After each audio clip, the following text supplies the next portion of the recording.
אבי מעל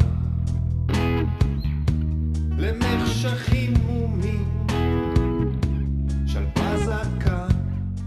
Welcome to the International Yoga Festival of Israel. First time in the Sahni ever.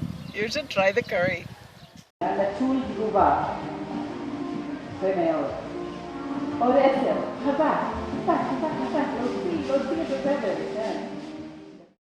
Dear yogis, the main preoccupation of our world culture is to program human beings to unhappiness and ignorance.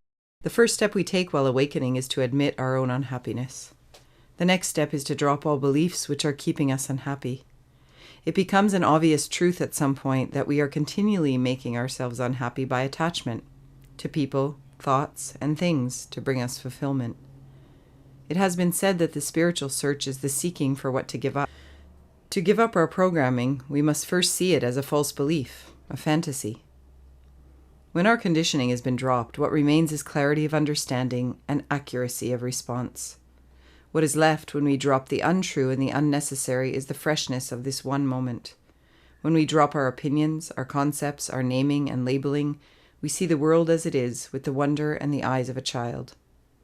Krishnamurti mentions that the moment that the child learns the word bird as applied to a fluffy, vibrating object in front of him, that is the last time he ever sees a bird.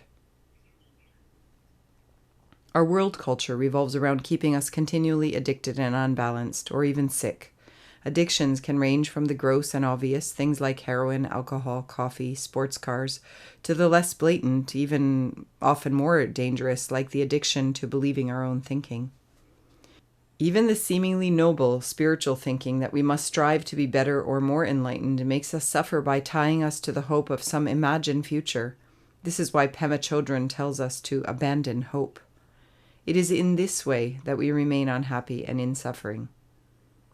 We choose to believe everything that comes to mind, and we weave stories, dramas, and opinions into an elaborate set of belief systems from which all our reactions arise, completely, unconsciously, and automatically.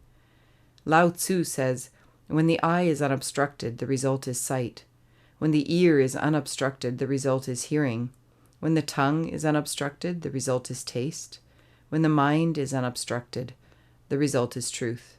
And when the heart is unobstructed, the result is love.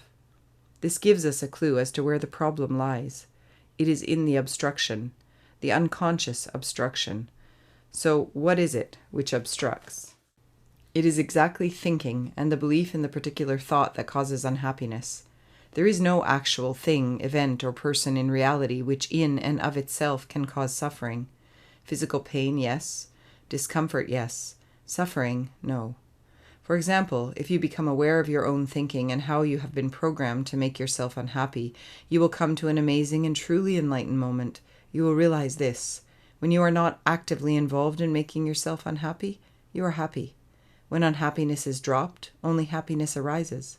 When unhealthy habits are dropped, only health remains. When unlove is dropped, only love remains. When the unself is dropped, only the self remains. When untruth is dropped, only truth remains. A Chinese saying states, "The wise man does not look for truth. He simply drops all opinions." Once the moment comes that you see how you're making yourself miserable through following a set of program reactions, through justifying all the reasons you have to be unhappy, you will wake up and be happy for no reason. Om Shanti.